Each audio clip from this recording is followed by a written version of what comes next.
टुनटुनी चिड़िया अपने बच्चों के लिए भोजन लेने अभी घर से निकली है। वो चारों ओर भोजन की तलाश कर रही थी, लेकिन उसे कहीं पर भी अनाज के खेत नहीं दिखे। उसने थोड़ा और आगे जाने का सोचा। उसे कुछ ही दूरी पर एक सूखा अनाज का खेत दिखाई दिया। हाँ, मैं यहीं से अपने लिए कुछ अनाज ले लेती हूँ। इस अनाज से मेरे परिवार का कुछ दिनों का भोजन का प्रबंध हो जाएगा। ये कहकर वो अपने पैरों में थोड़ा सा अनाज दबाकर वहाँ से निकल पड़ी। तभी अचानक से तेज हवाएं चलने लगी और आसमान भी गरजने लगा। अरे, लगता है थोड़ी ही देर में बहुत तेज बारिश शुरू होने वाली है। मुझे जल्दी से घर जाना होगा। बच्चे घर पर मेरी राह देख रहे होंगे। तेज हवाओं में टुनटुनी चिड़िया अपने घर जाने लगी। टुनटुनी चिड़िया को तेज हवाओं की वजह से उड़ने में दिक्कत आ रही थी, लेकिन उसे अपने बच्चों के पास भी तो जाना था। जैसे ही टुनटुनी चिड़िया उड़ने लगी कि तभी अचानक से एक पेड़ की डाली टूटकर उसके सिर में लगी और टुनटुनी जमीन पर जा गिरी। टुनटुनी चिड़िया बेहोश हो गई। कुछ ही देर में बारिश शुरू हो गई और टुनटुनी चिड़िया बेहोशी से जाग गयी। अरे, मैं यहाँ पर क्या कर रही हूँ? वो अपनी याददाश्त खो चुकी थी। तभी वो जाकर एक पेड़ की डाल पर आकर बैठ जाती है। इधर टुनटुनी चिड़िया के बच्चे डरे हुए थे। वह अपने घोंसले में बैठे अपनी माँ का इंतजार कर रहे थे। तभी दो शिकारी पक्षी वहाँ आ जाते हैं। मुझे यही कहीं से चिड़िया के बच्चों की खुशबू आ रही है। लगता है इस तेज बारिश में हमें चिड़िया के बच्चे खाने को मिलेंगे। चलो उन्हें ढूंढते हैं। इधर टुनटुनी चिड़िया बारिश में भीग रही थी। उसे कुछ समझ में नहीं आ रहा था। उसी पेड़ पर सुंदरी तोती का घोंसला था। सुंदरी तोती को ये एहसास हो गया था कि वो चिड़िया किसी न किसी मुसीबत में है। सुंदरी तोती अपनी खिड़की से देख रही थी। उसने देखा कि वो चिड़िया बहुत देर से वहाँ बैठी हुई है। उसने अपने घर का दरवाजा खोल दिया। अरे चिड़िया बहन, तुम भीग क्यों रही हो? चलो अंदर आ जाओ। चिड़िया, तुम यहाँ आ जाओ। यहाँ पर तुम सूख जाओगी और तुम्हें बेहतर महसूस होगा। अरे, ये क्या तुम्हारे सिर पर तो चोट लगी है? क्या तुम्हारे ऊपर किसी शिकारी पक्षी का हमला हुआ था? और तुम्हारा नाम क्या है? मुझे नहीं पता ये चोट कैसे लगी और मुझे अपना नाम भी याद नहीं आ रहा। लगता है तुम्हारी तबीयत ठीक नहीं है। तुम थोड़ी देर आराम करो। मैं तुम्हारी चोट पर मरहम पट्टी कर देती हूँ। टुनटुनी को अब अच्छा महसूस हो रहा था। वो खिड़की से बारिश को निहारने लगी। वो अपने परिवार को भूल चुकी थी। दीदी, मुझे बहुत डर लग रहा है। माँ कब आएगी? डरो मत सुनहरी, मैं हूँ ना तुम्हारे पास। मम्मी पापा जल्दी ही आ जाएंगे। पिंकी बड़ी थी, इसलिए उसे थोड़ी समझ थी। वो तीनों अपने घोंसले में बैठी हुई थी कि तभी वहाँ पर शिकारी पक्षी आ जाते हैं। आखिरकार तुम लोग मिल ही गए। मम्मी पापा, हमें बचाओ। इधर टुनटुनी चिड़िया सुंदरी तोती के साथ खाना खा लेती है। अरे बहन, अब रात हो गई है, तुम्हें सो जाना चाहिए। हाँ बहन, तुम ठीक कहती हो। टुनटुनी सुंदरी तोती और उसके बच्चों को देख रही थी। उसके बच्चे सुंदरी तोती के साथ खेल रहे थे। उन्हें देखकर टुनटुनी को थोड़ा थोड़ा याद आने लगा। उसे अपने बच्चों की याद आ रही थी। कैसे वह अपने बच्चों के साथ खेलती थी, कैसे वो अपने बच्चों से प्यार करती थी। अरे बहन, मुझे याद आ गया, मेरे 3 बच्चे हैं। हमारा छोटा सा परिवार है। मेरे पति का नाम कालू और मेरा नाम टुनटुनी है। मैं पास वाले सुंदरबन जंगल में रहती हूँ। अरे वाह टुनटुनी, ये तो बहुत अच्छा हुआ। तुम्हें थोड़ा थोड़ा याद आ रहा है। अरे बहन, लेकिन मुझे याद नहीं आ रहा है कि मैं सुंदरबन जंगल में रहती कहाँ पर हूँ। मुझे अपने बच्चों की याद आ रही है। कहीं मेरे बच्चे मुसीबत में तो नहीं होंगे? टुनटुनी, तुम चिंता मत करो, तुम्हारे बच्चे बिल्कुल ठीक होंगे। तभी सुंदरी तोती का पति मिट्टू तोता घर आ जाता है। अरे, ये चिड़िया कौन है? ये तो हमारे जंगल की नहीं दिख रही। अजी, ये तो अपने पास वाले सुंदरबन जंगल की है। सिर पर चोट लगने की वजह से ये अपनी याददाश्त भूल चुकी थी, लेकिन थोड़ी देर पहले इसे सब याद आ गया है। इसका नाम टुनटुनी है। ये अपने पति कालू और 3 बेटियों के साथ रहती है। हमें इसके घोंसले को ढूंढना होगा और हमें इसे इसके परिवार से मिलवाना होगा। तुम चिंता मत करो बहन, मैं तुम्हारे परिवार की खोज करता हूँ। ये कहकर सुंदरी तोती का पति टुनटुनी चिड़िया के परिवार को ढूंढने के लिए निकल पड़ता है। थोड़ी दूर आने पर उसने देखा कि एक अकेला कौवा 2 शिकारी पक्षियों से लड़ रहा है। अरे, मुझे तो इसकी मदद करनी चाहिए। सुंदरी तोती का पति उस कौवा की मदद करता है। वो दोनों शिकारी पक्षियों को भगाने में कामयाब हो जाते हैं। अरे दोस्त, तुमने मेरी मदद करके मेरे ऊपर बहुत बड़ा एहसान किया है। मैं तुम्हारा शुक्रगुजार हूँ, लेकिन तुम इस जंगल के तो नहीं लगते। मैं तो एक जरूरी काम से आया था। दरअसल मैं टुनटुनी नाम की चिड़िया के घोंसले को ढूंढ रहा हूँ। उसके बच्चे मुश्किल में होंगे। मैं उसी के परिवार को ढूंढ रहा हूँ।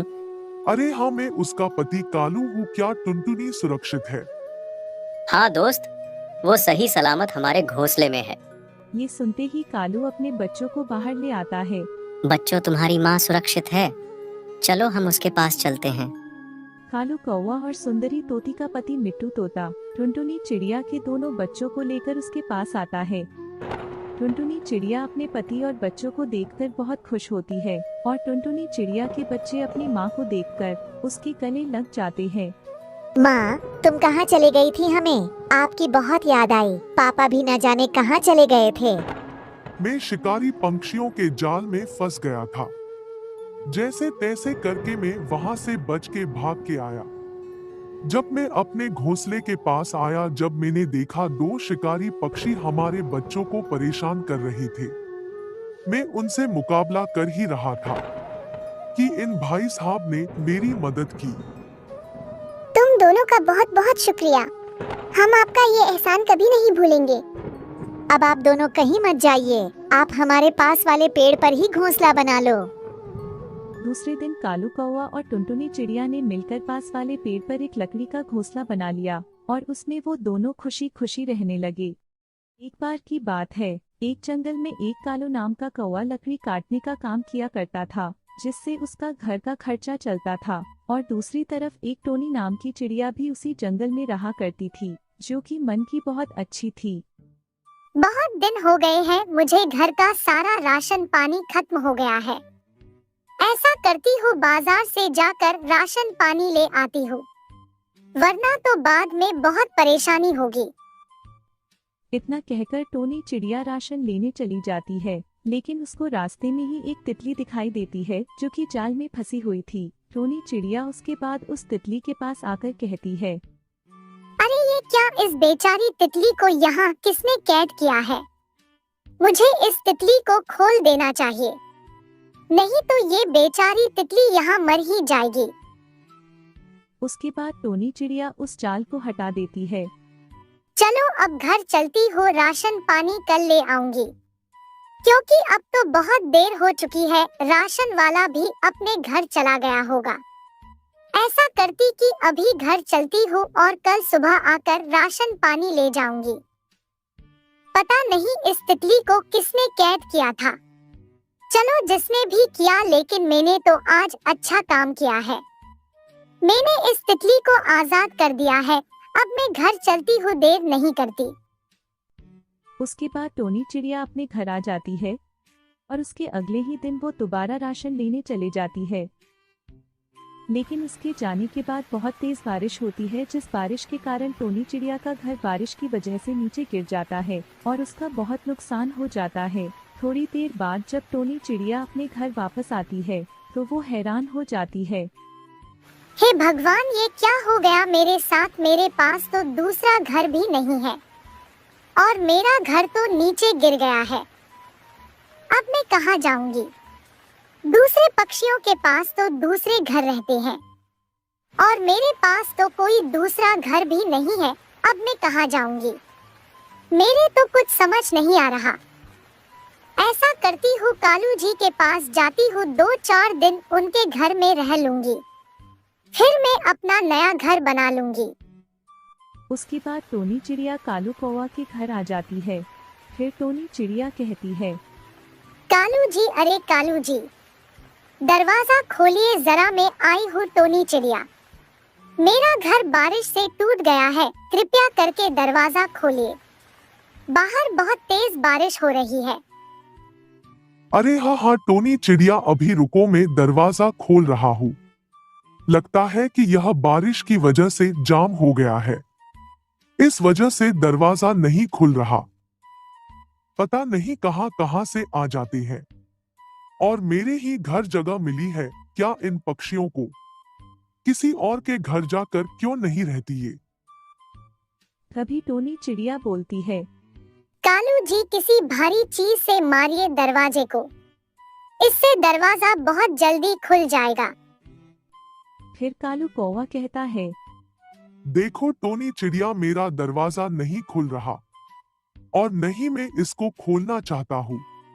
तुम चुपचाप यहाँ से चली जाओ, क्योंकि तुम्हारी वजह से मेरा घर भी टूट जाएगा, क्योंकि मेरा घर इतना मजबूत नहीं है कि 2 पक्षियों का वजन उठा सके। अब तुम चुपचाप यहाँ से चली जाओ, मैं इस घर में किसी को नहीं बुलाता। मेरे अलावा इस घर में कोई और नहीं रह सकता। अब तुम यहाँ से चली जाओ और किसी और के घर में जाकर रह लो। मेरे घर में तुम्हारे लिए कोई जगह नहीं है। ठीक है ना टोनी चिड़िया?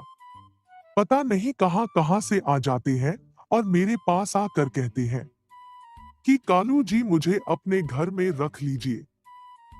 कालू कौवा की इतनी बात सुनकर टोनी चिड़िया वापस अपने पेड़ पर आती है। फिर टोनी चिड़िया कहती है। मेरा घर क्या टूट गया? मेरी तो कोई मदद करने को तैयार ही नहीं हो रहा है। इस जंगल में कोई भी किसी की मदद नहीं करता। मैं इस जंगल से ही चली जाऊंगी, क्योंकि इस जंगल में मेरे हिसाब के पक्षी नहीं रहते। इस जंगल में कोई पक्षी दूसरे पक्षी की मदद नहीं करना चाहता। ऐसे जंगल में तो मैं बिल्कुल भी नहीं रहूंगी। मैं कल सुबह ही इस जंगल से जाकर दूसरे जंगल में रहने लगूंगी। उसके अगले ही दिन टोनी चिड़िया उस जंगल से जा ही रही थी, तभी उसके सामने एक परी आती है। फिर परी बोलती है। चिड़िया, तुम इतनी परेशान क्यों हो रही हो? कोई परेशानी हो तो मुझे बताओ चिड़िया।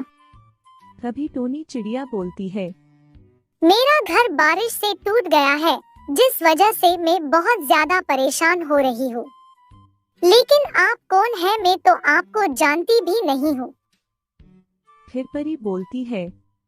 2 दिन पहले तुमने एक तितली की जान बचाई थी चिड़िया, और मैं वही तितली हूँ। मैं तुम्हें उस टाइम तो कुछ नहीं दे पाई, लेकिन मैं तुम्हारे लिए आज बहुत कुछ लेकर आई हूँ। मेरे पास तुम्हें देने के लिए कुछ जादुई मटर के बीज है, जिनसे तुम्हारी सारी परेशानी दूर हो जाएगी। जो मटर के बीज मैं तुम्हें देने वाली हूँ, उन्हें तुम सुबह जाकर अपने खेत में बिखेर देना। ये लो, ये रहे वो मटर के बीज, और सुबह जाकर बिखेर देना इन दानों को। और उसके अगले ही दिन टोनी चिड़िया सारे बीजों को अपने खेत में बिखेर देती है। और बीज बिखेरने के बाद टोनी चिड़िया बोलती है। बीज तो मैंने बिखेर दिए हैं, लेकिन जैसा उस परी ने कहा है, अगर वैसा ही हो जाए तो मेरी तो सारी परेशानियां दूर हो जाएगी। अब चलती हूँ, कुछ दिनों बाद आकर देखोगी कि इन जादुई बीजों पर फूल आता है या नहीं आता है। उसके बाद टोनी चिड़िया अपने घर वापस आ जाती है और कुछ दिनों बाद टोनी चिड़िया वापस अपने खेत पर जाकर देखती है। अरे ये क्या, इन बीजों पर तो सही में पौधे आ गए हैं। इसका मतलब उस परी ने सही कहा था। अब मेरी सारी परेशानियां दूर हो जाएगी। अब मैं इन मटर को बेचकर मैं अपना अच्छा सा घर बनाऊंगी और सभी बेसहारा पक्षियों की भी मदद करूंगी। अब तो मेरी सारी परेशानियां दूर हो जाएगी। बस 2-4 दिन में इन पौधों में फल भी आ जाएंगे।